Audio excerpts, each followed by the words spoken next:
I've been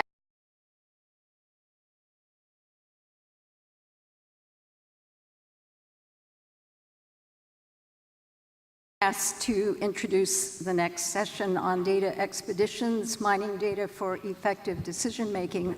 And I think it's actually a very good follow-on to what we heard from Annette Thomas. In this session, we're going to hear from library experts about their scholarly publishing data hunting expeditions and the innovative ways in which they access and utilize deep data to inform their discussions and decisions and support their activities. So using data to inform decisions is a hot topic, but how is it actually done? And how can libraries and consortia find, manage, and leverage data in many of their activities, not just limited to publisher negotiations? So in this session, we're going to hear from several people who work hard in this area.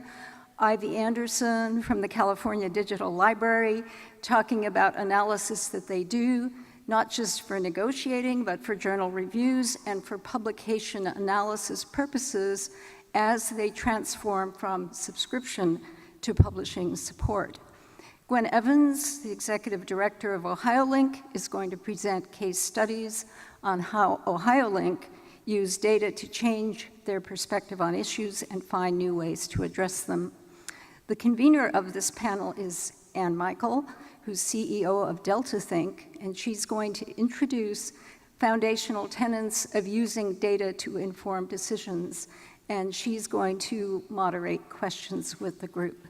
So I'm handing over to Ann. I would say other Ann, but I think that's me. Hi, and actually from a foundational tenant perspective, I really just want to put a couple of thoughts in your head to have you thinking about things as you're listening to Ivy and Gwen. And Ann mentioned one, and the first thing is we talk about data to inform decisions, not data to make decisions. Or, everybody talks about decision, driven by data. And I think it's really important that we understand that data is a tool and that it's a tool we need to use with skill and with sometimes a degree of finesse. So I hope you keep that in mind as you listen to the speakers. The other one, sorry, this is just a little too high. I'm too short. The other one is a concept that we hear all the time, which is not to let the perfect be the enemy of the good. And this is especially true in data. I've seen time and time again that in an effort to find the perfect data for something, something that dots every I and crosses every T, we leave a whole lot of value on the table, value that comes from estimation and modeling the data we have, recognizing where it might be lacking and then compensating for that in other ways. So again, thinking about that as a concept that you work with the best that you have. There's a famous statistician, George Box, who says that all models are wrong, but some are useful. And I think that is a really good way to look at data in the sense that no model is perfect. And then finally, one thing I think you're going to hear a lot of in what Ivy and Gwen have to talk about is data as an asset. Like any asset, it requires time, it requires investment, it requires a special skill set. But it also, once it is made consumable, as many other assets, it can be used by many people in an organization. So with no further ado, we're going to start with Ivy and be thinking about your questions. We're going to leave time for questions at the end. Thanks.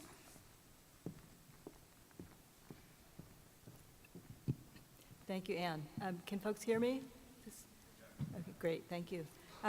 So just a little bit about the California Digital Library. I think many of you know CDL fairly well, but just to set the stage, we're a 10-campus system supporting that is the University of California. CDL is sometimes called sort of the 11th University Library. We were formed in 1997 to support digital library services for the entire University of California system. And we do work very much together as a system. We've had a mantra for many years, although it's sometimes in or out of favor, one university, one library. And we try and make decisions collectively as a group in many of the areas that I'm going to talk about today. So I'm going to talk about two primary use cases for the kind of work that some of the work that we're doing with data. One is around journal value analysis and decision support, primarily to support our work licensing journal content and making decisions about cancellation and retention of journal content. And then the other set of use cases that I'd like to talk about is some of the newer work that we're doing around open access modeling and transformation. And there's the University of California system is very focused now on ways to transform towards open access, and we're doing a lot of data analysis to support the work that we're doing in that area. First, I'll talk a little bit about our journal value work. So a number of years ago, we started to think about how we might apply a more rigorous approach to our decision making for journals and journal packages. Journal packages are a very big part of what we license collectively at the University of California, a very significant investment. And as I said, we make collective decisions about these packages. We've, over the years, often deployed groups of librarians across the system to make decisions about which titles to retain in packages, out of packages. So constantly, for years, we're trying to think about, is there a core set? What are the core set of journals that we should be licensing together as a system? But in reality, there's a lot of subjectivity that's applied to those kinds of decisions. And we always assembled data like usage and cost per use and so forth, and other factors like impact factor. But these were all individual data points that we might assemble and then hand our librarians a big list and say, okay, have at it and tell us what we should keep and what we should retain. And when it came to journal packages as a whole, we didn't really have a way of relating the value of one to the other. Each negotiation was sort of its own de novo activity. So a number of years ago, we decided to take a more holistic approach to evaluating our journal environment, journal packages, and titles. And to do that, we developed a more comprehensive metric that didn't just look at usage, which, while it's a very important measure, and Counter has done a lot of work to try and normalize and to regularize or standardize the way usage data works, there are also many vagaries with usage data. There are many factors that can distort what the data that you receive through usage. And we wanted to find a better way to bring a variety of factors together. So we developed an algorithm that we conceived of that looks at journal value from three different dimensions, from utility, which is by which we mean both usage and also citation behavior of our users. How are our faculty and authors citing work in different journals? We look at quality measures such as impact factor or the source normalized impact per paper, SNP value, and we look at cost effectiveness measures, so cost per use, cost per citation, that kind of thing.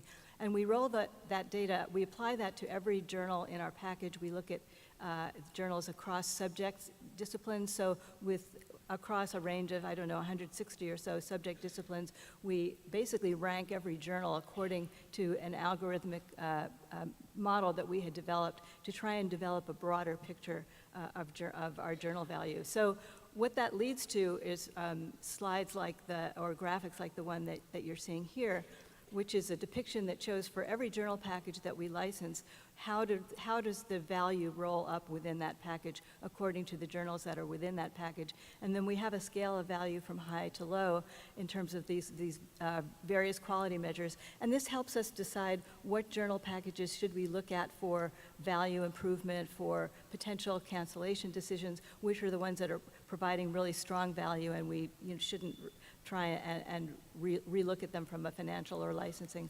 perspective. The little pie charts that you see on this slide also show you within any package, there's a distribution of title value within the journals within that package. So you're seeing on the left-hand side where the higher value is, there are a large number of journals that have a very high value. And on the right-hand side, there are quite a few journals that are in our lower value tiers. So again, that gives us data to evaluate both at the package level and at the journal level. This lets us look at things from a variety of graphical perspectives. So here you're seeing a chart that shows for a given publisher that's in orange across a range of disciplines. The orange line is an individual journal publisher. The gray line is an average value of all of the journals across all of our packages in each of those disciplines. And here you're seeing for this particular publisher that there's a range of value. In some cases, their journals are providing higher value to our community than the norm, but most of their journals are below that normative value. And so this gives us something to talk about with the publisher in terms of how might we improve the value of the package, both financially and from a individual journal decision-making perspective. Some of this data at the journal level is very useful for things like title swapping exercises when journals are coming in and out of a package, or when we get to swap journals in and out of a package. It helps our libraries make decisions about these journals. So instead of just having a set of individual measures, they have a score that can help rank journals within a given discipline, and that helps decision making. Decisions are still made by our librarians, so we're not using this data mechanistically, but we're using it as sort of a first cut. As sort of Anne said, it's data to inform decision making, and this gives us a more holistic and sort of objective picture of the value across our packages. We've also been doing some regression analyses recently to establish pricing targets for packages where we have felt that the value is out of whack based on some of the other measures that we're looking at. So we've done some analysis to correlate, for example, our pricing of our packages according to a variety of quality measures, and we have identified some factors where there is a correlation, and we've used that to develop some pricing targets to say, well, this chart actually gives somewhat a better depiction of that, where we're able to look at a range of packages and see where there's sort of a band that most of our packages cluster in terms of the correlation between quality measures and pricing. And then there's some that are providing better value that are on the left-hand lower side of the chart, and some that are providing worse value in terms of pricing, where the pricing is actually higher than it ought to be.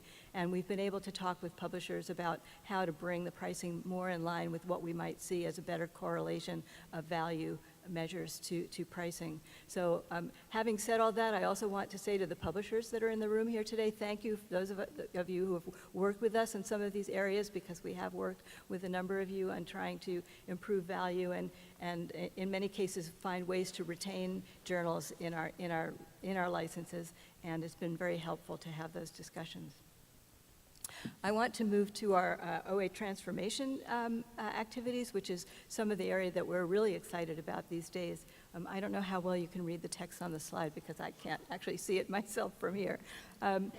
But we're looking at publishing output from a variety of measures. One of the things that, as I mentioned, that's very important to the UC system right now is trying to understand how we might move the subscription system towards an open access environment. And in order to do that, you really have to understand your own publishing, the publishing behavior of your own community in a very deep way in order to understand what the financial impact and the institutional impact might be of supporting open access rather than supporting subscriptions. And so we've been doing a lot of analysis to understand our publishing output at the University of California, to look at that very deeply. What is our corresponding authorship rate? How much of the research that's published at UC is grant funded, and how that might relate to how we might be able to financially support publishing. We're also looking at pricing measures. We look at a lot of data, so we correlate our publishing output to publisher APCs to try and identify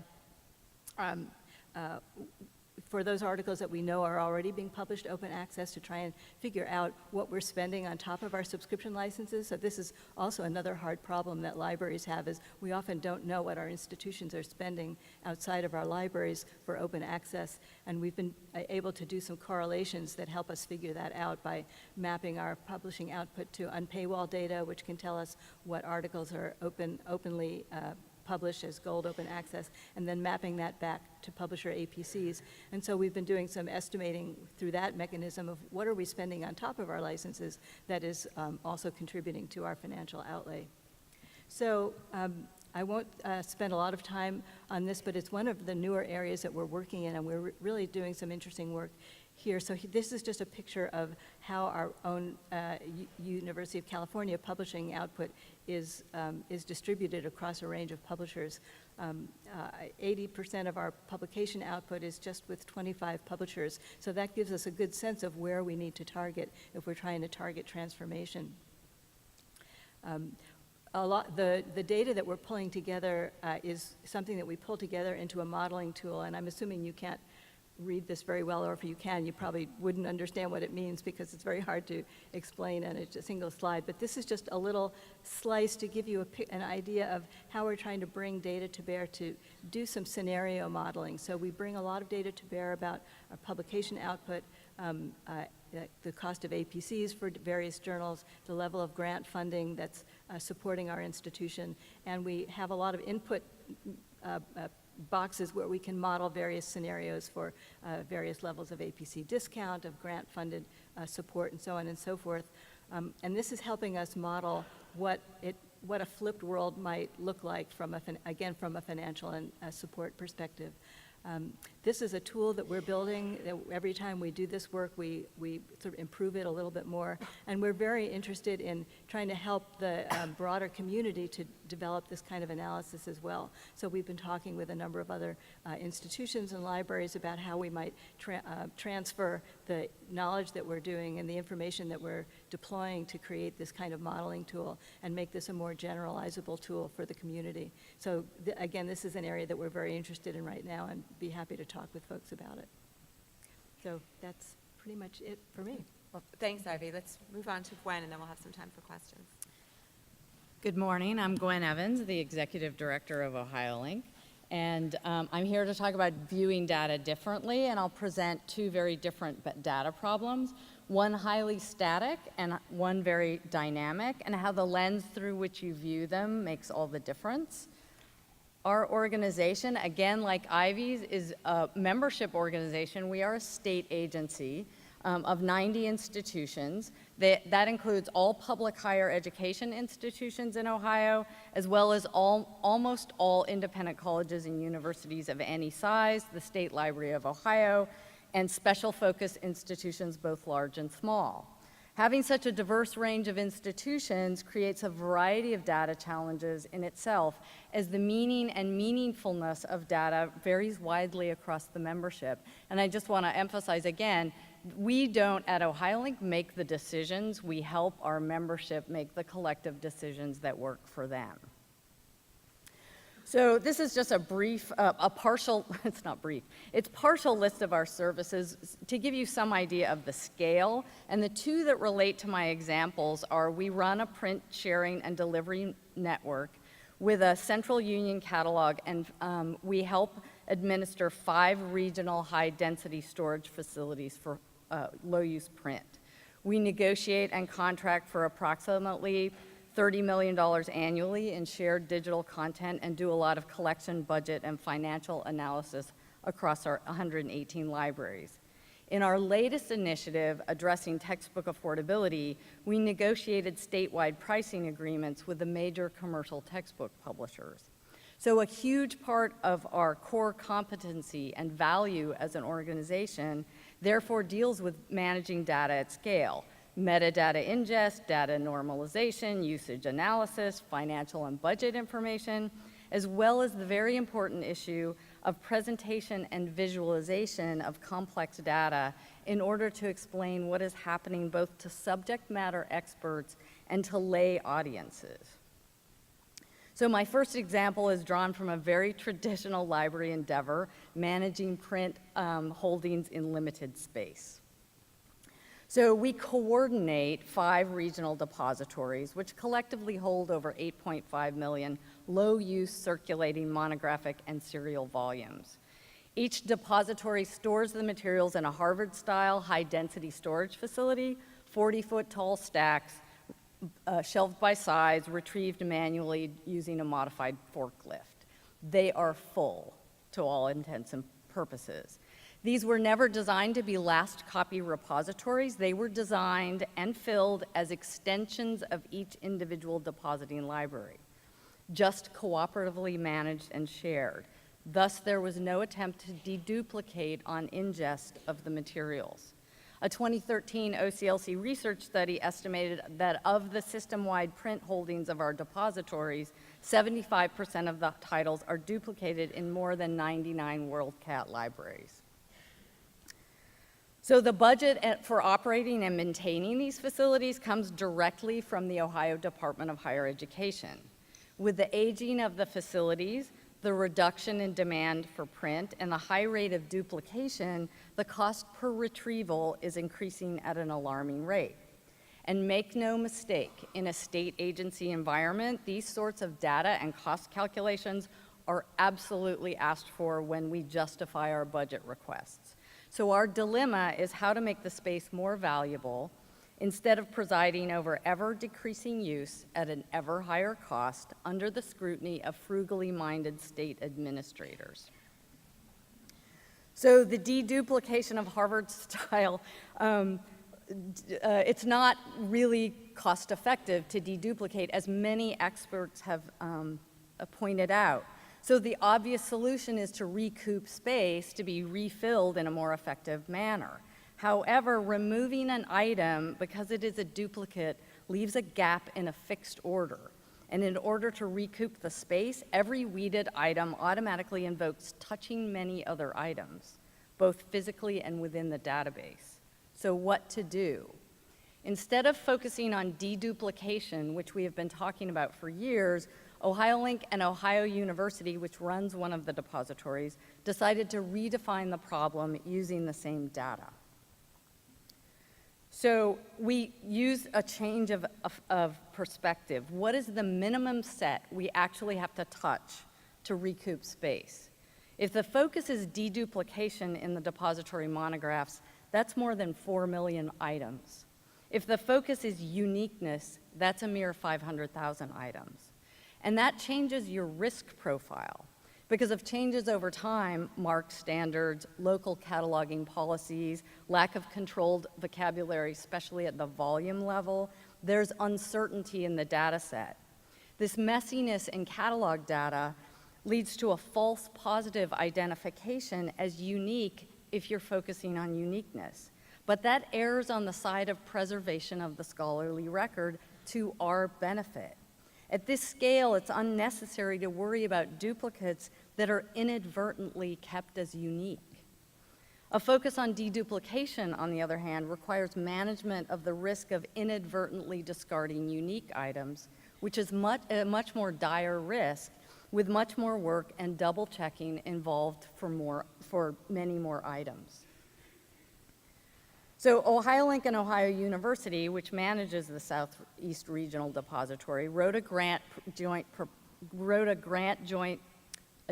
grant proposal to test the idea of compressing an entire depository by focusing on uniqueness instead of duplicates. Ohiolink staff unsuccessfully tested the concept of using the Ohiolink Union catalog to identify unique monographs, but we don't have the resources in terms of people or software to compare and identify titles at this level. However, OCLC's Sustainable Collection Services, on the other hand, did have the capacity to provide data analysis at that level. So OU, with the help of the Green Glass tool from SCS, eventually identified 60,000 unique items, monographic items in the depository. These were moved out either to the main library or to leased storage facilities. The next step will be to identify and remove unique serials, which is a different data challenge. Are you asking yourself, but you still have to touch all those duplicates? But how we touch them has implications on cost and time. At a certain point, what remains in the building after unique items are removed will be discarded en masse. OU's experiment in focusing on uniqueness instead of duplication may show us a potential way forward for some of our depositories to either recoup depository space in a single depository or by sunsetting some of the depositories by relocating unique items into the others. So our newest data problem revolves around Ohiolink's negotiations at a statewide scale with commercial textbook publishers. This is very unfamiliar ground for us, and our biggest challenges were data challenges, both at the beginning of the process and now. Initially, we took the standard consortial negotiating approach, which is find out what everyone is already using and define that as the target collection. The last thing you want with textbooks is to acquire content that might be assigned. That's simply not how faculty work. You really need to know what is already in use. Our parent agency collects massive amounts of data from the public institutions already, and it seemed as though we could just ask them to send that with the other data. But it turned out that institutions can't even get their own data about textbook assignments in an easily analyzed aggregate form. Faculty create the desired metadata about textbooks in proprietary interfaces owned by bookstores in highly decentralized processes. Often, bookstores don't have to provide that data to their own institutions because it's considered competitive business information. That data is almost never exposed in easily collected online format for similar reasons. So even if some of our institutions could and would supply that information, trying to get it from more than 30 separate campuses from the publics would pose severe challenges in timeliness, data normalization, and even figuring out who to ask for the data. What students actually would pay, of course, is a completely different data problem and incredibly dynamic. We have no way to know what they are paying when they are independent buyers on the open market. What are they paying at their campus bookstore for new print? What are they paying used from Chegg? What are they paying as a digital rental from Amazon? So we eventually defined the collection as everything from the major textbook publishers: Wiley, McGraw-Hill Education, Macmillan, Sage, Pearson, and Cengage. Our inability to get and manage the kind of data we were used to crunching and learning instead to live with the data we could get influenced the model and agreements we eventually settled on. Our second biggest challenge was and is making sure that the prices we negotiate are advantageous to students. But given that retail markup at campus bookstores is variable and there's a national online market that students use, we needed data analysis tools that just weren't in the library toolkit. So in order to monitor our pricing, we are simulating being a college bookstore in order to gather business intel. We're using a product called Verba Connect, which bookstores actually use to make sure that their pricing is competitive on the market. We're not selling content, but we do have an Ohiolink price that we want to ensure is competitive with other readily available sources of textbooks. And I want to emphasize we've been using this about for 3 weeks, so we're still figuring out what the limits and capabilities are. And we're using it in a way that it was not designed to be used. So analyzing aggregate publisher data, which we're interested in, but bookstores are not interested in, will require some hacks that we'll have to do in-house.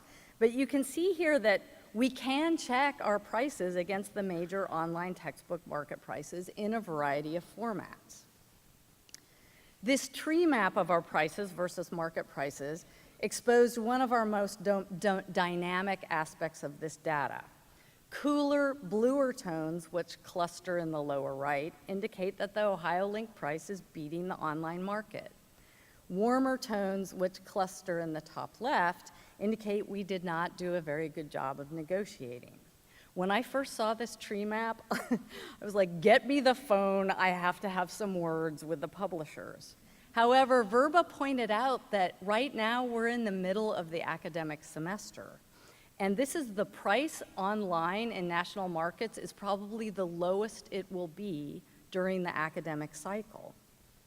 About 2 weeks before the semester begins, demand starts spiking, and so will prices. And if you don't think Amazon in particular doesn't indulge in surge pricing, think again. So now we have a data scheduling protocol to follow in order to analyze if our deals are actually competitive or not. So I have some last thoughts on data. The ability to collect, organize, analyze, and manipulate data has always been a fundamental competency that libraries fostered.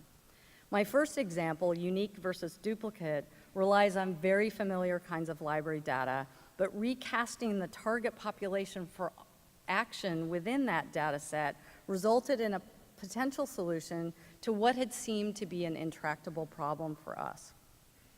Increasingly, however, the data we need is no longer solely under our stewardship, as Ivy pointed out, or we are operating at vaster scales, or our data has to be combined from disparate sources. In my own organization, our hiring has increasingly reflected a need for a sophisticated and systematic approach to data analysis, whether it's hiring someone whose main job is data analysis and management across the organization, or defining data analysis and management as a core competency in more and more job descriptions. We are using more consultants or purchased data analysis services and tools. We consider the data, the quality of it, as well as can we manage and analyze it, as an integral part of the assessment of any new service. I remarked yesterday that as a consortium, we only exist in the aggregate. So data is a fundamental way that our existence as a consortium is expressed. And that's, thank you for your attendance and attention, and I'll happily answer any questions. Thank you both very much. If you have questions, can you come up? And in the meantime, just come up to the microphones. Anthony astutely has pointed out where they were. But I would like to just ask one question as people come together. Both of you discussed directly or showed how visualization was such an important factor in how you, basically help people understand concepts. So tell me a little bit about your audiences and what you've learned as far as how you need to show them data to make it impactful for them. I could go first. So when you're talking to the subject matter experts, the librarians, the ones that are making the decisions, they really want the whole range of data. They want the spreadsheets, they want the pivot tables, they really want to dig into the details.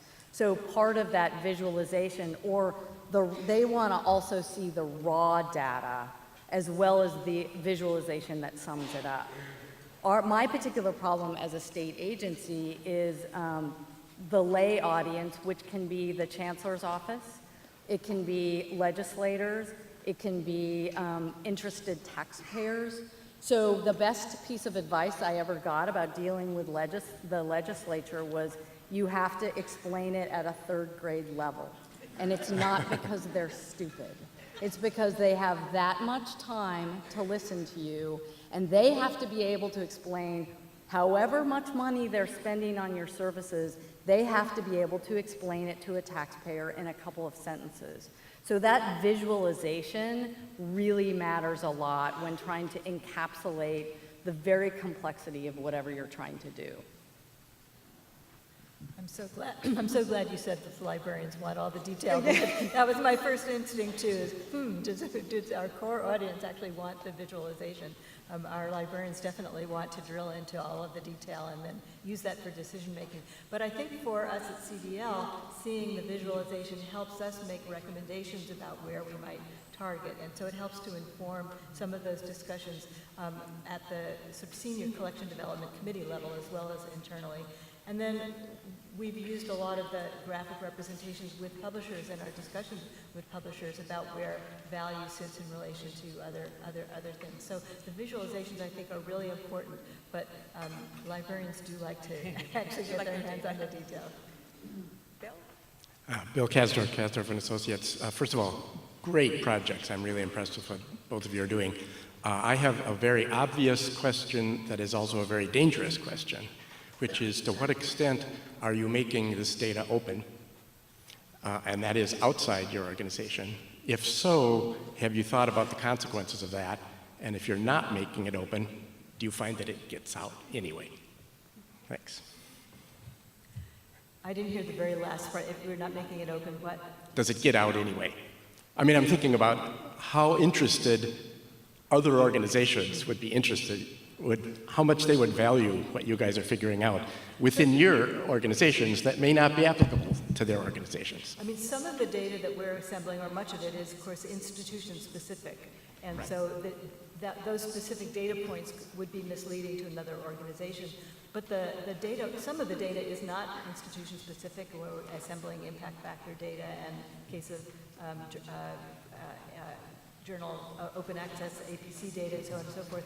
And we're very interested in opportunities to make that data more available in structured ways that others could do similar work. So the kind of analysis, the journal analysis that we're doing, one could pour one's own usage data, one's own citation data, one's own modeling data into those tools. So I think the development of tools that would allow one to store what is common in one place and create mechanisms for importing and working with local data is very valuable. The data itself is so institution specific that I'm not sure how valuable it would be. It's also a lot of work to assemble, and we haven't actually put the work into developing tools that we could make open simply because it's very seat of the pants. As anyone who does open source knows, there's a lot of additional work to make data and tools incredibly open. So what I'm hearing is you're open to opening some of it selectively. And I wanted to point out that I'm not just talking about other libraries that would be interested in what your data says, but I would say publishers would be very interested in what your data says.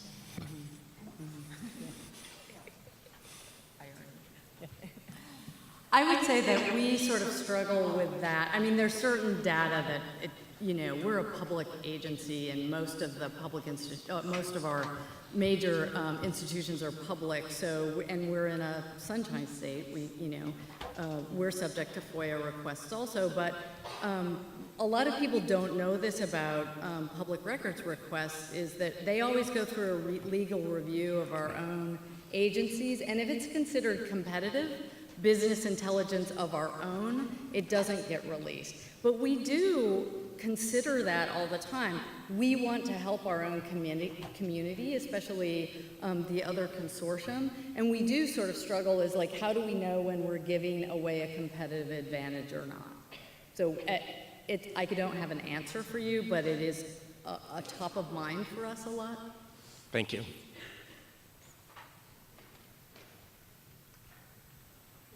Hi, I'm Chris Ferguson, Assistant Dean of Libraries at Murray State University, and I stood up when he asked about your sharing the data, because if I were interested in doing this analysis at my own library, I'm not interested in your data about your use, but I'm interested in the methodology, and so I guess I'm more interested in and as you said, it is, at this point, you're working your way through your own processes, and how, as you said, it's a seat of your pants sort of process, and you're figuring it out as you go along. But as you move forward, if there's a way that you can codify it and release information about the methodology, I think that is what would be most useful to libraries, is the processes that you went through to obtain your data, and the analysis that you went through. Gwen, the question I have for you is, you talked about, I think it was the University of Ohio, that as they went through that they housed there, and as they were going through the process of trying to find the unique items, and then all of the duplicate items will be discarded en masse. My question is, as you said, that all of those were deposited by regional libraries. How do the regional libraries that deposited those libraries feel about their materials being discarded en masse? So the reason Ohio University served as the pilot is they're actually one of the ones that is not shared. Okay. So they were making decisions about their own. But the shared depositories, they're all struggling with the same issue of no more space, both on their own campuses and in the depositories. So again, we just support them in their decision making. So whatever they would eventually want to do is still their decision. But it is just one of those things, it's a conversation where the budget from the state is no longer sufficient to completely support the operating and capital expenses of those. The administering libraries, there's always one administering library, is spending their own money. Sometimes they get money from the depositing libraries or not. And administrations on those campuses are eyeing those operations and eyeing the costs of those. So it's one of those is they're actively thinking about how to manage that before it's managed for them. So I would say that however they feel about it, they will make the decision, but they're all sort of pretty focused on this is a problem we have to solve. Okay. Great. I know we are out of time, so I would just like to thank our speakers and thank you all for paying attention.